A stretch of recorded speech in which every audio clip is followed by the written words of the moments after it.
Hello everyone, welcome to my YouTube channel. तो आज हम जो है प्रोबेबिलिटी के नेक्स्ट लेक्चर में आ गए हैं, लेक्चर नंबर 4 में। और आज हम डिस्कस करेंगे probability based on set like union and intersection. ठीक है, तो हम लोग देखते हैं यूनियन और इंटरसेक्शन के आधार पर प्रोबेबिलिटी किस तरह का पूछा जाता है क्वेश्चन। ठीक है, तो सबसे पहले हम डिस्कस करेंगे यूनियन और इंटरसेक्शन के बारे में, है ना। ये यूनियन जो सेट में हम लोग पढ़ते हैं, है ना, इसका जो सिंबल होता है इस तरह होता है। ठीक है, और दूसरा है इंटरसेक्शन। इसका क्या मीनिंग है थोड़ा हम कैलकुलेट कर लेते हैं, जो पुराना कॉन्सेप्ट है। ठीक है, इस तरह का इसका सिंबल होता है, उल्टा यू जैसा होता है, इन्वर्टेड यू। ठीक है, ये चीज है। तो इसको हम वेन डायग्राम से थोड़ा अच्छा से जानेंगे। तो यहां पर क्या यूनियन है और क्या इंटरसेक्शन है। तो देखिए, मान लेते हैं कि let A and B are two sets. मान लिया दो सेट्स हैं, ठीक है, ए और बी, और ये सभी नॉन जीरो सेट्स है मान लेते हैं, है ना। दो सेट्स है, तो देन और यहां पर इस तरह का है सच दैट, वैल्यू लिख देते हैं हम। ठीक है, सच दैट ए का वैल्यू क्या है, जब सेट है तो इस तरह का फॉर्मेट में रहेगा, है ना। इसका वैल्यू हम कुछ मान लेते हैं कि ए बी सी, ऐसे कुछ एलिमेंट मान लिए। ठीक है, और एंड जो बी का जो वैल्यू है सेट का, उसका है कुछ वैल्यू मान लेते हैं कि बी सी डी, ऐसे मान लेते हैं। ठीक है, इसका वैल्यू है, या फिर और भी हो सकता है। तो एक नंबर अगर जानेंगे कि तो ए और बी के बीच यूनियन क्या होगा, इसका क्या मीनिंग है। ठीक है, ए और बी के बीच क्या यूनियन होगा। तो यूनियन का मतलब होता है कि जो एलिमेंट्स ए और बी में है, तो वो या तो ए में रहेगा या तो बी में रहेगा, वो सारे एलिमेंट्स यहाँ दिखेगा। इसी का जो कॉम्बिनेशन बनाएंगे हम, और ये यूनियन बी एक प्रकार का सेट ही बनेगा। ठीक है, जिसमें जो एलिमेंट होगा या तो ए का या तो बी का, या दोनों का एलिमेंट हो सकता है। ठीक है, ये चीज होता है। जैसे कि यहाँ पर ए है और यहाँ पर नहीं है बी में, तो फिर भी हम क्या करेंगे कि यहाँ पर ए को ले लेंगे, या तो ए या तो बी में होगा या तो दोनों में होगा।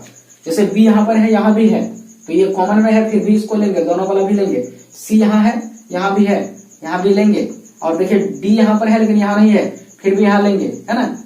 आइदर ए और बी और बोथ, दोनों में से जो एलिमेंट हमको मिलेगा वो ले लेंगे और एक सेट बनाएंगे, उसी को हम लोग बोलेंगे ये ए और बी का यूनियन।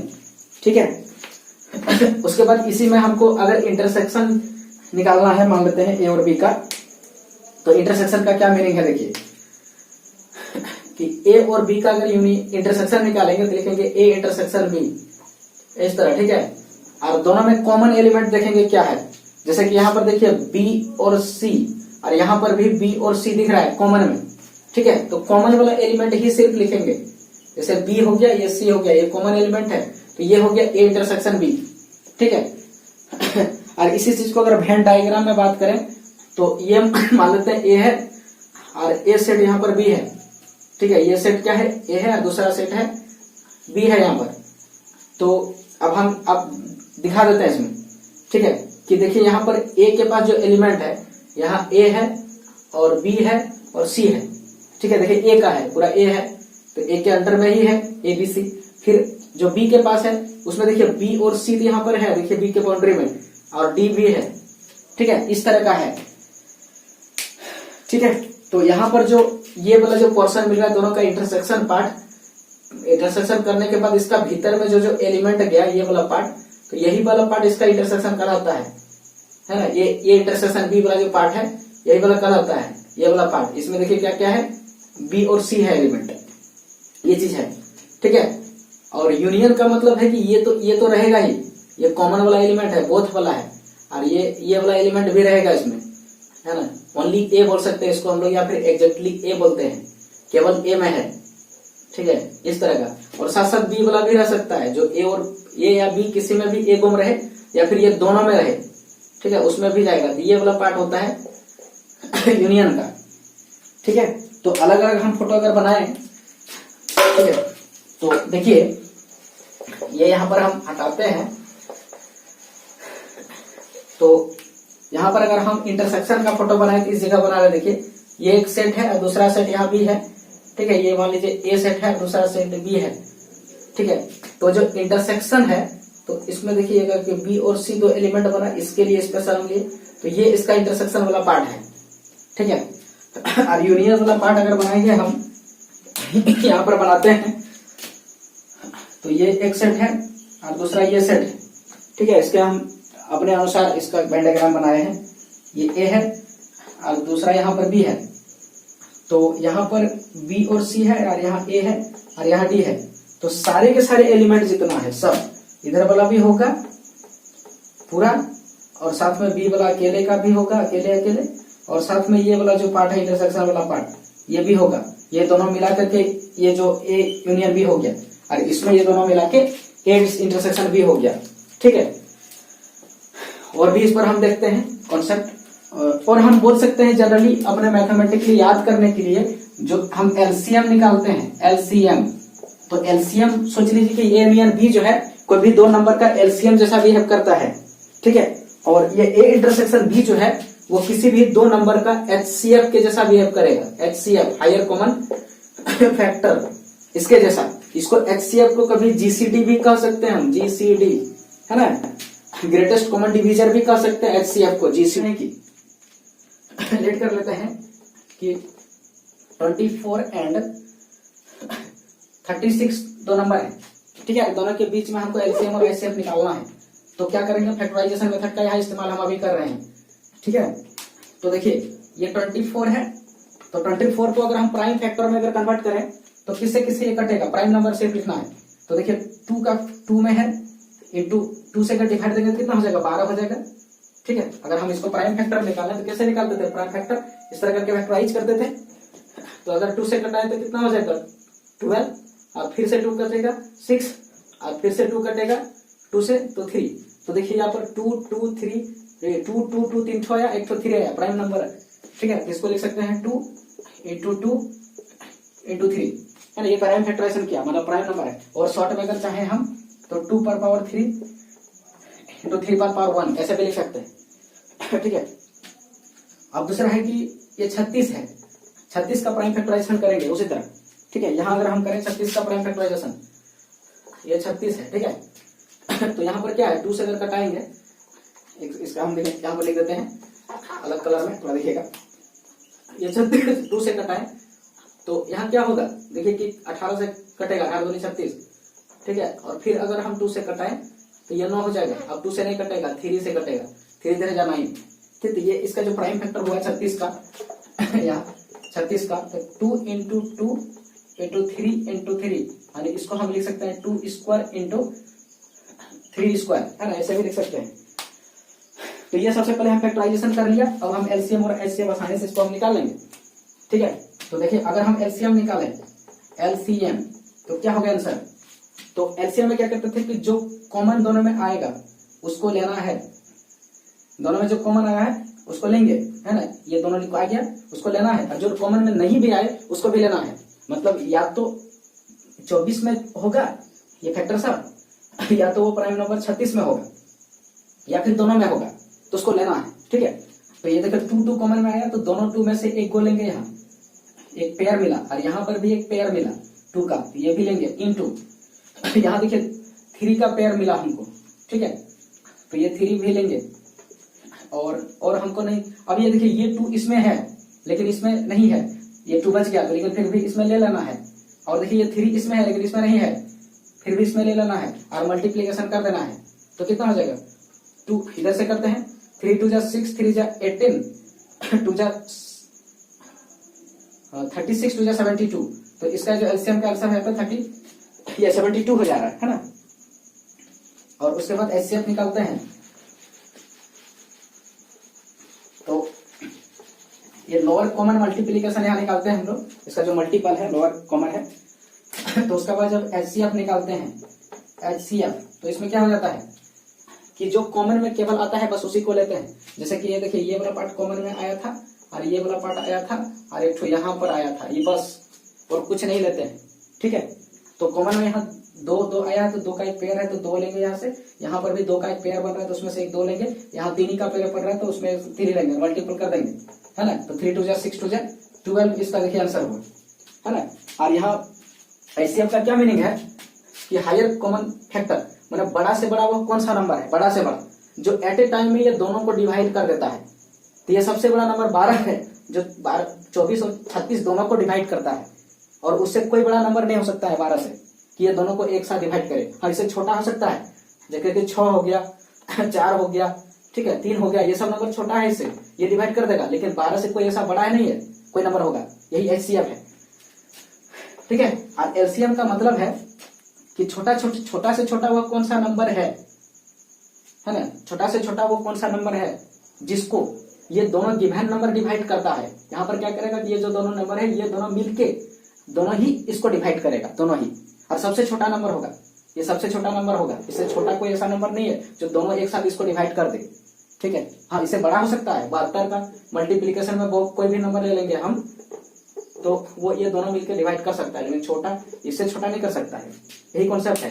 तो इसमें भी देखिएगा कि यूनियन में यही कॉन्सेप्ट पढ़े थे, तो ये एलसीएम यूनियन की तरह बिहेव करता है, और एचसीएफ जो है वो इंटरसेक्शन के जैसा बिहेव करता है। वहां भी कॉमन लेते थे, और इसमें जो कॉमन में था वो तो लेते करते थे, और साथ साथ में नहीं कॉमन में है, ए या बी किसी एक में है तो उसको भी यहाँ लेते थे। इनका जो यूनियन इंटरसेक्शन का कॉन्सेप्ट है उसको हम देखते हैं, ठीक है। जैसे कि सबसे पहला नंबर में है ए यूनियन बी, और ए और बी दो सेट है, इसका क्या मीनिंग है, ठीक है। तो हमने अभी देखा क्या कि इसका मीनिंग है कि ए और बी कोई सेट है, ये ए है और ये बी है, तो इसका क्या होता है कि ये वाला पोर्शन ले रहे हैं हम, माने ये वाला पोर्शन ए जिसको बोलते हैं, और ये बी जो पोर्शन है ओनली बी कह सकते हैं, इसको भी लेंगे, और साथ साथ में इसको भी लेंगे, ठीक है। इसी को कहते हैं ए यूनियन बी।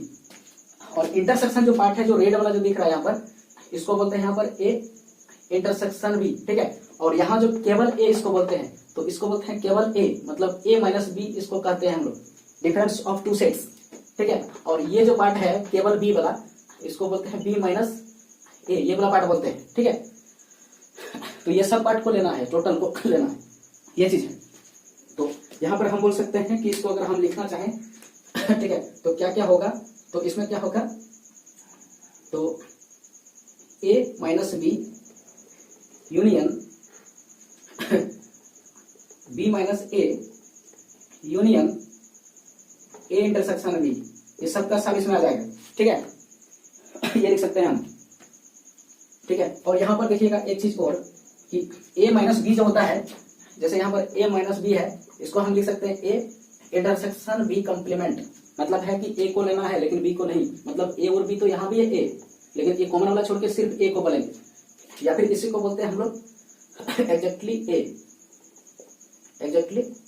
ए, या फिर हम बोल सकते हैं इसी को ओनली ए, ऐसे भी बोल सकते हैं, ओनली ए, एग्जैक्टली ए, ये भी बोल सकते हैं, या उसी तरह नीचे है हम बोल सकते हैं कि ये बी माइनस ए जो है उसको क्या कहते हैं कि बी को लेंगे लेकिन ए को नहीं लेंगे, ठीक है। बी माइनस ए का क्या मीनिंग है, तो बी माइनस ए का मीनिंग है ए इंटरसेक्शन बी, उसमें ए का कॉम्प्लीमेंट, मैंने ए को नहीं लेना है। इसको दूसरा वर्ड में बोल सकते हैं कि ओनली बी, ठीक है। खाली हम इसमें क्या करना है, कॉन्सेप्ट को याद रखना है जो जहां जो है प्रोबेबिलिटी में इस्तेमाल होता है, या फिर इसको बोल सकते हैं एग्जैक्टली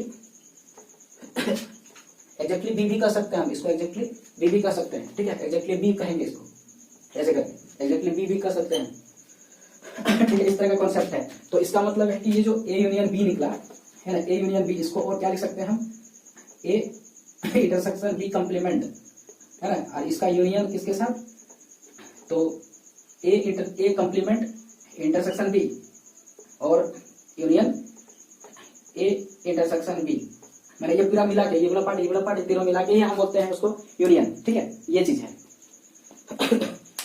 ये चीज हुआ यहाँ पर, ठीक है। तो और भी कॉन्सेप्ट जैसे है क्या है, देखिए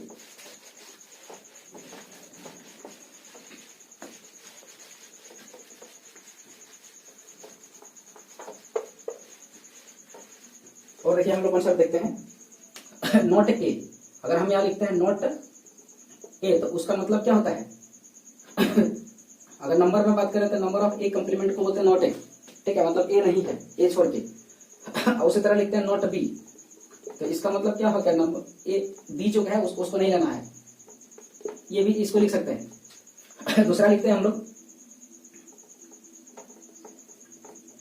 एग्जैक्टली वन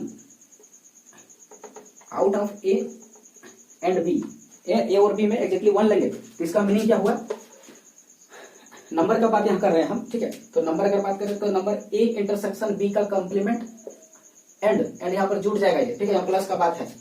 या फिर अगर नंबर का यहाँ बात ना करें, हम यहाँ पर नंबर का बात नहीं करें, तो यहाँ पर हो जाएगा यूनियन, है ना। यूनियन का मतलब यहाँ जोड़ होता है, यूनियन का यूज जोड़ के रूप में करेंगे, और इंटरसेक्शन का यूज यहाँ मल्टीप्लिकेशन के रूप में करेंगे। इसका मतलब हो गया और इसका मतलब हो गया एंड, ठीक है, ये चीज है कॉन्सेप्ट। और फिर क्या करेंगे कि A complement intersection B exactly one हुआ, ठीक है, मतलब ये वाला पर्सन हुआ, ये वाला पर्सन हुआ, ये दोनों वाला नहीं हुआ। या फिर इसी का दूसरा नाम कह सकते हैं हम कि A minus B union B minus A, ये भी कह सकते हैं, ठीक है। और इसी चीज को हम लोग बोलते हैं सिमेट्रिकल डिफरेंस। ये जो दोनों चीज है वो क्या है, सिमेट्रिकल डिफरेंस कहते हैं इसको हम लोग, किसके बीच में, अब ए एंड बी। और इसको जो डिनोटेट करते हैं हम कैसे करते हैं, तो ए और ये ट्राइंगल का सिंबल देख के लिखते हैं बी, है ना, ये सिमेट्रिकल डिफरेंस होता है दो सेट के बीच का, ठीक है, ये चीज है। ये हो गया। और दूसरा सेक्टर में अगर भी लिखें आइदर ए और बी, तो वो तो यूनियन ही हो गया, ठीक है। और एक कॉन्सेप्ट है, अगर हम नंबर निकालना चाहें ए यूनियन बी का, ये यूनियन बी का अगर नंबर निकालना चाहेंगे तो इसका आंसर क्या होता है कि नंबर ऑफ अकेले का ए, अकेले का ए अगर बात करें तो कहां से कहां तक होगा, ये पूरा ए है, ठीक है ना, ये पूरा क्या है, ए है, ये पूरा ए जब बोलते हैं तो अकेले ए है, इसका नंबर प्लस में नंबर ऑफ बी, ठीक है, ये number of B, A union B अगर निकालते हैं तो number of A plus number of B, ठीक है, ये चीज है। तो नंबर ऑफ ए पूरा यहां तक जुड़ गया। और अगर हम इसी में नंबर ऑफ बी लिखते हैं तो कुछ इंटरसेक्शन करके, तो नंबर ऑफ बी का मतलब ये पूरा हो गया। तो एक बार पूरा जब लिखे थे तो इसमें देखिएगा कि रेड वाला कुछ पार्ट बी में भी आ गया था, मतलब ई वाला जो पोर्शन है बी के साथ भी कुछ ऐड यहाँ हो गया है, ये बीच वाला पार्ट का। और फिर से जब हम बी अकेले को ऐड करें फिर से दोबारा ये पार्ट एडिशन यहाँ हो रहा है, देखिए दो बार, एक बार रेड वाला गया, एक बार ऐसे ऐसे करके रेड वाला गया, और एक बार देखिए ब्लैक वाला भी आ गया है, मतलब ये पोर्शन दो बार कंटिन्यू हो गया है ये दोनों जोड़ने में। तो ये दोनों तो लिखे, लेकिन जो बीच वाला पोर्शन दो बार हुआ है, रिपीटेशन हो गया है जोड़ में, तो उसको एक बार यहाँ क्या करेंगे, हम घटा देंगे, है ना, यहाँ पर एक बार उसको घटा देंगे, और वो पोर्शन का नाम क्या है, ए इंटरसेक्शन बी है, ठीक है, ए इंटरसेक्शन बी है, ये थ्योरम है, ठीक है, ये एक प्रकार जो मैंने यहाँ पर लिखा ये थ्योरम है। और इसी को बोलते हैं हम लोग यहाँ पर total addition, sorry addition theorem, है ना, यहाँ पर हम सेम कलर से लिख दे रहे हैं, है ना, ये चीज है। और इसी को बोला जाता है एडिशन थ्योरम ऑन प्रोबेबिलिटी, ठीक है। अभी यहाँ पर हम सिर्फ बोलेंगे एडिशन थ्योरम है, ऑन प्रोबेबिलिटी का बात अभी नहीं कर रहे हैं, क्योंकि प्रोबेबिलिटी कहीं साइन नहीं लगा है, एडिशन थ्योरम बोलते हैं इसको सेट थ्योरी में, ठीक है। लेकिन यही चीज को अगर हम प्रोबेबिलिटी में लिख दें, यही चीज को अगर एन की जगह हम पी डाल दें, है ना, probability of A union B डालें, मैंने प्रोबेबिलिटी ऑफ आइदर ए और बी, इसका ये मीनिंग हुआ आइदर ए और बी हम बोल सकते हैं। तो यहाँ पर एन की जगह पी डालेंगे, probability of A plus probability of B, मैंने सेपरेटली, और minus probability of A intersection B. तो यहाँ अभी जो फॉर्मूला हम लिखे, है ना, ये पूरी तरह से इंटरसेक्शन और यूनियन पर बेस है सेट थ्योरी का। तो ये जो हम लिखे इसी को बोलते हैं एडिशन थ्योरम ऑन प्रोबेबिलिटी, है ना, यही चीज है। और ये रिपीटेशन से बचने के लिए ये माइनस करना होता है, ठीक है, ये रिपीटेशन से, तो ये जो कहलाता है इसे कहते हैं हम लोग एडिशन थ्योरम। किस पर, तो ऑन प्रोबेबिलिटी, ऑन प्रोबेबिलिटी, तो प्रोबेबिलिटी पर ये एडिशन थ्योरम होता है, ठीक है। अब इसमें अगर हम A union B equal to ये लिखें फॉर्मूला, तो ए इंटरसेक्शन बी को अगर हम इधर ले जाए तो ऐसा कंडीशन में ए इंटरसेक्शन बराबर हो जाएगा probability of A plus probability of B minus ये वाला पार्ट इधर आ जाए, ऐसे भी लिख सकते हैं, है ना, इसको जो है ऐसे भी लिख सकते हैं कि probability of A intersection B equal to probability of A plus probability of B और माइनस हो जाएगा probability of A union B, ऐसे भी लिख सकते हैं हम इसको, ठीक है। लेकिन मेन थ्योरम यही है यहाँ पर, ठीक है। अब इसमें देखिएगा कि इससे ऐसे कैसे आया, थोड़ा सा हम डिस्कस कर देते हैं आया कैसे। ठीक है, इसी के थ्रू से आया। तो इधर वाला हम डिलीट कर रहे हैं।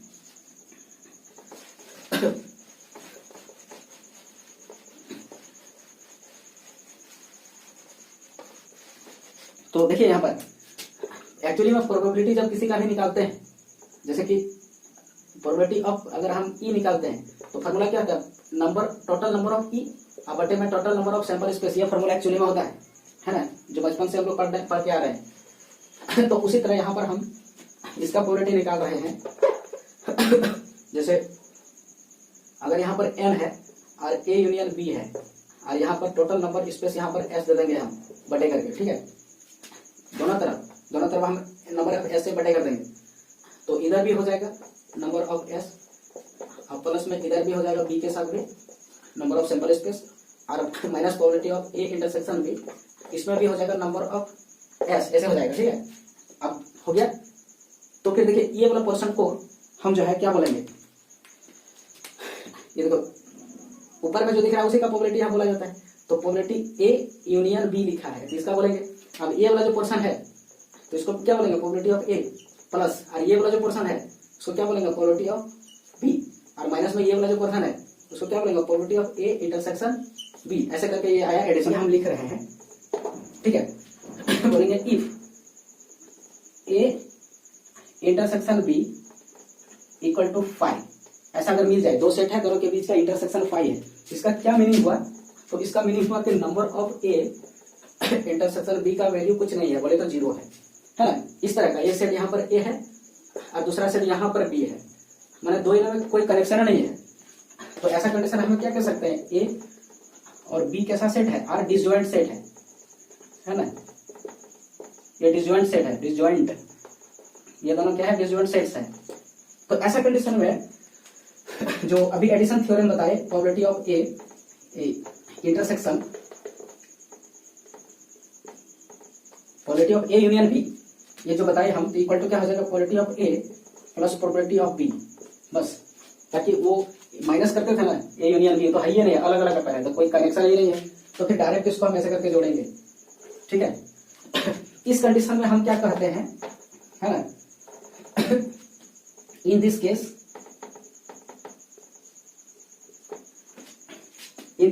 A and B, यहां पर जो A and B है ना, A and B are called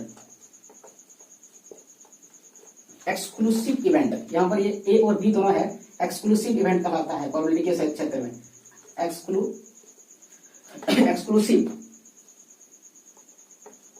exclusive event कहलाता है। ठीक है, ये दोनों क्या होता है कि एक्सक्लूसिव इवेंट कहलाता है, इवेंट, ये चीज है, मैंने दोनों में कोई कनेक्शन ही नहीं है। ठीक है, या फिर दूसरा पैर हम बोल सकते हैं कि A और B यहाँ पर क्या है, ये है, ये म्यूचुअली एक्सक्लूसिव इवेंट, म्यूचुअली भी यहाँ पर लिख देते हैं एक दूसरे का। ठीक है, यहाँ पर हम लिख देते हैं म्यूचुअली एक्सक्लूसिव इवेंट भी करते हैं इसको हम लोग। मान लेते हैं, लेट कर लेते हैं, या इफ लिख देते हैं, if A B C dot dot, मान लेते हैं कि वो A B C से लेकर के कुछ है, या फिर 3 मानते हैं, और 3 सेट्स, ये तीनों क्या है, सेट्स है, नॉन जीरो सेट्स है ना, मतलब नॉन एम्प्टी सेट बोल सकते हैं, नॉन एम्प्टी सेट है। तो ये है सच दैट ऐसा है कि नंबर ऑफ A, या फिर डायरेक्ट हम करते हैं कि A union B union C, या फिर 5 10 20 कुछ भी रहे, सारे के सारे एक साथ अगर हम यूनियन कर दें तो उसका आंसर जो है वो सैंपल स्पेस बन जाता है। ये एस क्या है, सेट ऑफ सैंपल स्पेस है, सेट ऑफ सैंपल स्पेस है, मतलब टोटल जब आउटकम से निकालते हैं तो टोटल रिजल्ट का पॉसिबिलिटी कितना होता है, ये वो चीज है, सैंपल स्पेस है। तो अगर जितने भी मेरे पास सेट्स दिया रहेगा सारे का यूनियन कर दे और उसका आंसर अगर टोटल सैंपल स्पेस आ जाए, ठीक है, या फिर यहाँ पर कर सकते हैं कि number of A union B union C total जो भी रहे, और भी रह सकता था और भी इसमें भी रह सकता था, तो इसका आंसर जो है क्या होगा कि नंबर ऑफ सैंपल स्पेस ही हो जाए। ठीक है, तो then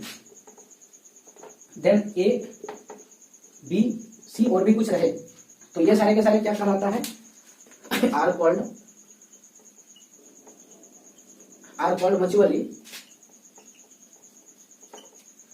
mutually exhaustive event, mutually exhaustive event, ठीक है। और ये सारे के सारे अगर यूनियन करने से अगर एस आ रहा है, इसका मतलब ए बी सी और जो भी है इसमें कोई कॉमन नहीं है, ठीक है, कॉमन कोई नहीं है, तो दैट इज ए, कोई कॉमन होता ही नहीं है तभी वो आ सकता है। ए बी सी जो भी रहे ये सबको हम क्या करेंगे, म्यूचुअली इन एक्सक्लूसिव इवेंट भी कहेंगे, एक्सक्लूसिव इवेंट ये भी कर सकते हैं, ठीक है। तो ये म्यूचुअली एग्जॉस्टिव इवेंट का ये फॉर्मेशन है, ठीक है। और म्यूचुअली एग्जॉस्टिव इवेंट के सामने अगर हम बात करें तो अगर हम probability A plus probability B plus probability of C, जितने भी प्रोबेबिलिटी है सारे के सारे जोड़ेंगे तो आंसर 1 होगा, ठीक है। अगर म्यूचुअली एक्सक्लूसिव है सब, मतलब म्यूचुअली एग्जॉस्टिव है, तो ए और बी और सी सेपरेटली अगर प्रोबेबिलिटी निकालें तो उसका वैल्यू 1 होगा, ठीक है। और साथ साथ में ये भी होगा कि यहाँ पर अगर प्रोबेबिलिटी ऑफ ए और बी और सी बोले तो A union B union C ये करें तो इसका आंसर डायरेक्ट जो है A plus B plus C का प्रोबेबिलिटी सेपरेटली होगा, ठीक है, क्योंकि और इसमें इंटरसेक्शन वाला पार्ट नहीं घटाना है और साथ साथ में ट्रिपल के साथ इंटरसेक्शन वो भी नहीं घटाना है, क्योंकि अलग अलग है। मतलब मान रखे कि ए अगर यहाँ पर है तो बी यहाँ पर है और यहाँ पर मानते ए है, यहाँ बी है और यहाँ सी है, दोनों कोई किसी में एक दूसरे से कॉमन नहीं है, ठीक है। ऐसे कंडीशन पर ए और बी और सी का यूनियन का प्रोबेबिलिटी कर निकालें तो सेपरेटली ए प्लस बी प्लस सी का सेपरेटली प्रोबेबिलिटी होगा। और अगर ये एग्जॉस्टिव है मतलब सारे के सारे मिला करके एस हो रहा है तो इसका मतलब है कि नंबर ऑफ एस जो है ये नंबर ऑफ ये होगा, ये चीज जो है तो यही हम लोग का इवेंट कहलाता है और दोनों सेम हो जाए है ना, तो ऐसा कंडीशन आंसर 1 होगा। 1 इसलिए होगा क्योंकि प्रोबेबिलिटी जब भी निकालते हैं तो नंबर ऑफ ई रहता है ऊपर में ई और बटे में नंबर ऑफ एस रहता है, और आज तो दोनों इक्वल है ना। मतलब कि यहाँ कंडीशन में क्या है कि नंबर ऑफ जो ई है वो बराबर है नंबर ऑफ एस का, तो ऊपर पर कट के आंसर 1 होगा, ठीक है। तो यही वजह है कि इसका आंसर 1 होता है। डायरेक्ट कभी कभी एमसीक्यू क्वेश्चन में ये सब कुछ देता है। Of 3 mutually exclusive events A B and C are given by 2/3 1/4 and 1/6 are respectively, ठीक है। तो the statement is true false nothing can be said या कुड बी आइदर, ठीक है। तो यहाँ पर क्या हुआ कि प्रोबेबिलिटी ऑफ ए दिया है 2/3, प्रोबेबिलिटी ऑफ बी दिया है 1/4 और प्रोबेबिलिटी ऑफ सी दिया है 1/6 और यहाँ पर लिख दिया है कि ए बी एंड सी कैसा है, एक्सक्लूसिव है, म्यूचुअली एक्सक्लूसिव इवेंट है। तो एक्सक्लूसिव का मतलब क्या है कि प्रोबेबिलिटी तीनों का जोड़ने के बाद जो माने प्रोबेबिलिटी जो आएगा A union B union C जो आएगा आंसर क्या हो जाएगा, A plus B probability A plus probability of B plus probability of C हो जाएगा। और सबको जोड़ने के बाद जो आंसर आएगा वो लेस देन इक्वल टू 1 आना चाहिए, ठीक है। जो यहाँ पर आंसर आएगा लेस देन इक्वल टू 1 या फिर ग्रेटर देन इक्वल टू 0 आना चाहिए, है ना। एग्जॉस्टिव नहीं बोला है, खाली बोला एक्सक्लूसिव है। एग्जॉस्टिव बोलता तब तो फिर जोड़ने से 1 ही आता, ठीक है। एग्जॉस्टिव वर्ड नहीं होता। तो हम यहाँ पर क्या करेंगे, सबको जोड़ देते हैं तो कितना आ रहा है आंसर देखते हैं हम, ठीक है। तो यहाँ जोड़ेंगे क्या था, probability of A plus probability of B, ठीक है, प्लस प्रोबेबिलिटी ऑफ सी। ये थोड़ा सा लिख देते हैं यहाँ पर हम, ये हो गया probability of A plus probability of B plus probability of C, ठीक है। ये प्रोबेबिलिटी ऑफ प्लस करके ये सी हो गया, तो इक्वल टू क्या आ रहा है, जोड़ते हैं हम लोग यहाँ पर, ठीक है। तो ये हो गया 2/3 प्लस 1/4 प्लस 1/6 और यहाँ पर एलसीएम लेकर 4 3 कितना हो गया 12, ठीक है। 3 चौक 12 तो यहाँ पर कितना हो गया 4 दूनी 8 प्लस यहाँ 3 हो जाएगा तो ये 3 1 3 और प्लस में 6 है तो 6 दूनी 12, ठीक है। अब इसको जोड़ देते हैं आंसर कितना निकला 8 3 11 2 13 13/12। ऊपर में देखिए बड़ा है, इसका मतलब है ये ग्रेटर देन 1 है और प्रोबेबिलिटी कभी ग्रेटर देन 1 होता ही नहीं है, 1 से छोटा ही होगा, ठीक है, या फिर 0 से बड़ा या 0 के बराबर होगा। मतलब इसके बीच में प्रोबेबिलिटी होता है, कोई भी प्रोबेबिलिटी इवेंट का है तो 0 और 1 के बीच में होता है, 0 और 1 भी हो सकता है। तो यह स्टेटमेंट जो है क्या होगा, statement is true false nothing, कुछ नहीं कर सकते हैं या फिर कुछ भी हो सकता है। तो यहाँ पर देख गया हमको कि प्रोबेबिलिटी ये फॉल्स है, तो इसका आंसर हो जाएगा बी, करेक्ट, ओके। तो देखिए प्रोबेबिलिटी के नेक्स्ट क्वेश्चन पर आए हैं, ठीक है। एक क्वेश्चन क्या बोलता है कि probability that person will get, probability that person will get an electric contract is, है ना। इलेक्ट्रिक कॉन्ट्रैक्ट लेने का जो पर्सन का प्रोबेबिलिटी है वो 2/5 है। एंड द प्रोबेबिलिटी दैट, है ना, प्रोबेबिलिटी दैट यहाँ होगा that he will not gate plumbing contract, मतलब प्लम्बिंग कॉन्ट्रैक्ट नहीं लेने का प्रोबेबिलिटी 4/7 है। और if if the probability of getting at least one contract, माने या तो इलेक्ट्रिक वाला या तो प्लम्बिंग वाला कॉन्ट्रैक्ट, दोनों में से कोई एक का प्रोबेबिलिटी जो है 2/3 है, तो what is the probability that he will get both the contract, तो दोनों कॉन्ट्रैक्ट लेगा तो उसका प्रोबेबिलिटी क्या है, ये दिया गया है। ठीक है, यानी बोल सकते हैं कि अकॉर्डिंग टू क्वेश्चन जो दिया है, क्या दिया है, ठीक है। यहां पर सबसे पहले हम क्या करते हैं, लेट कर लेते हैं। ठीक है, कि ए मान लेते हैं क्या चीज है, इलेक्ट्रिक कॉन्ट्रैक्ट का है, ये इलेक्ट्रिक कॉन्ट्रैक्ट का है, कॉन्ट्रैक्ट ये चीज है, इवेंट है, इवेंट ऑफ इलेक्ट्रिक कॉन्ट्रैक्ट। और यहां बी मान लेते हैं प्लम्बिंग कॉन्ट्रैक्ट, प्लम्बिंग कॉन्ट्रैक्ट का इवेंट है। ठीक है, ये इलेक्ट्रिक कॉन्ट्रैक्ट का इवेंट और ये प्लम्बिंग कॉन्ट्रैक्ट का इवेंट। ठीक है, तो क्या दिया है, तो प्रोबेबिलिटी ऑफ ए माने इलेक्ट्रिक कॉन्ट्रैक्ट जो लिया है उसका प्रोबेबिलिटी कितना है, तो 2/5 है ना, 2 बटा कितना है 5 है। और उसके बाद है कि प्लम्बिंग नॉट प्लम्बिंग, यहाँ लिखा है कि not plumbing, will not plumbing, इसका मतलब है कि प्रोबेबिलिटी जो प्लम्बिंग है उसको हम बी माने हैं, तो नॉट प्लम्बिंग को क्या मानेंगे, बी पर रेगड़ी मानेंगे, मेरे बी कंप्लीमेंट है, इसका प्रोबेबिलिटी दिया है 4/7। एंड क्या दिया है यहाँ देखिए, ठीक है, एंड क्या दिया है कि आइदर ए और बी माने एटलीस्ट वन ऑफ देम, ए और बी में से कोई एक, मतलब कहने का आइदर का यहाँ पर एटलीस्ट का मैंने यूनियन बताए थे कि ये यूनियन बी का प्रोबेबिलिटी जो दिया है वो 2/3 दिया है। ठीक है, इस तरह का है। और हमको फाइंड क्या करना है, टू फाइंड, अब फाइंड क्या करना है हमको कि दोनों अगर होगा, दोनों का है, बोथ का मतलब है कि इंटरसेक्शन जो होगा उसका प्रोबेबिलिटी क्या होगा, ये फाइंड मुझे करना है यहाँ पर। ठीक है, तो करते हैं। तो क्वेश्चन तो हमने लिख दिया, समझ में आ गया होगा। अब हम यहाँ पर जगह बनाने के लिए क्वेश्चन डिलीट भी कर सकते हैं। ठीक है, क्योंकि मैंने यहाँ पर लगभग इसका बता दिया क्या बोलना चाह रहा है क्वेश्चन और क्या मुझे फाइंड करना है। ठीक है, तो लिखते हैं यहाँ पर, या फिर यहीं पर डिलीट करते हैं यहाँ पर हम। ठीक है, क्योंकि क्वेश्चन का जो समरी है वो नीचे तो मैंने लिख दिया क्या बोल रहा है यहाँ पर, यहाँ जो लिखा था उसको खींच के यहाँ रख दिया है। तो देखिए यहाँ पर प्रोबेबिलिटी ऑफ बी अगर दिया था, है ना, प्रोबेबिलिटी ऑफ बी नॉट दिया है, तो बी का प्रोबेबिलिटी हमको चाहिए, क्योंकि हमको जो पूछ रहा है टोटल इंटर, अभी एडिशन थ्योरम जो पढ़ा मैंने, probability of A union B का वैल्यू पढ़ा probability of A plus probability of B और माइनस पर पढ़ा probability of A intersection B, ये चीज पढ़ा। और हमको ये पूछा है, इसको इधर करेंगे। ठीक है, यानी बोल सकते हैं कि probability of A intersection probability of B equal to probability of A plus probability of B और माइनस होगा probability of A union B, ये हो जाएगा। ठीक है, देखिए प्रोबेबिलिटी ऑफ बी नॉट है, बी नहीं है, तो अगर यहाँ पर देखिए इस जगह पर प्रोबेबिलिटी ऑफ बी नॉट है, बी नॉट मतलब बी नॉट है, बी नहीं, तो प्रोबेबिलिटी ऑफ बी बराबर क्या होगा 1 minus probability of B not. ठीक है, नॉट दिया है तो एस का प्रोबेबिलिटी 1 माइनस करेंगे, या फिर यस दिया रहेगा तो 1 माइनस नॉट, ये 1 माइनस एस, और नॉट दिया रहेगा तो S equal to 1 minus not. तो यहाँ से 1 माइनस 4/7 तो इक्वल टू कितना हो जाएगा 4, ये 7 का 7 माइनस 4/7 इक्वल टू हो जाएगा 3/7। ठीक है, ये हो जाएगा इसका प्रोबेबिलिटी यस का। इसका मतलब है यहाँ पर कि जो बी का जो प्रोबेबिलिटी होगा वो हो जाएगा कितना 3/7, है ना, हमको यही चाहिए, और ये जो निकाले ये चाहिए, और लास्ट में ये जो दिया है यही चाहिए, बाकी कुछ नहीं चाहिए। ठीक है, वैल्यू निकाल सकते हैं, तो वहां नीचे लिखते हैं, यहाँ हटाते हैं, कैसे निकाले बताए। ठीक है, तो देखिए, तो सारे के वैल्यू को यहाँ पर रख देते हैं, अब सब मिल चुका है हमको। तो इसका प्रोबेबिलिटी सेपरेटली कितना है 2/5 है, और प्लस इसका देखिएगा कि बी एस का प्रोबेबिलिटी कितना है 3/7, और माइनस इसका प्रोबेबिलिटी कितना है 2/3। अब सारे को कैलकुलेशन करेंगे, एलसीएम लेते हैं तो सब डिफरेंट है, तो इंटू डायरेक्ट कर देते हैं, तो ये हो गया 7 या 21, और इंटू 5 करते हैं, 5 का 5, 5 दूनी 10, तो 105 हो गया। ठीक है, ऑप्शन में 105 सब जगह दिख रहा है, लास्ट में नॉट भी लिखा है।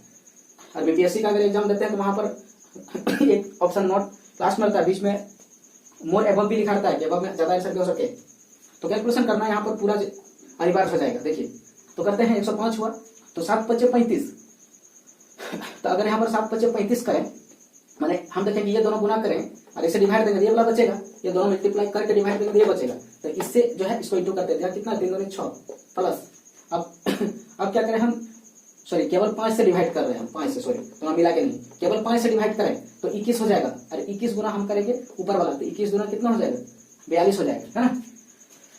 फिर 7 से अगर गुना करें तो यहाँ देखिएगा कितना था 3 गुना 5 गुना 7 था, तो 7 से अगर हम डिवाइड इसको करें तो ये दोनों बचेगा, है ना, इसी से बिना बना है ये, तो 15 बचेगा, 15 दिया ऊपर कर देते कितना हो जाएगा, ये 45 हो जाएगा प्लस, सॉरी यहाँ माइनस है, देखिए यहाँ माइनस है।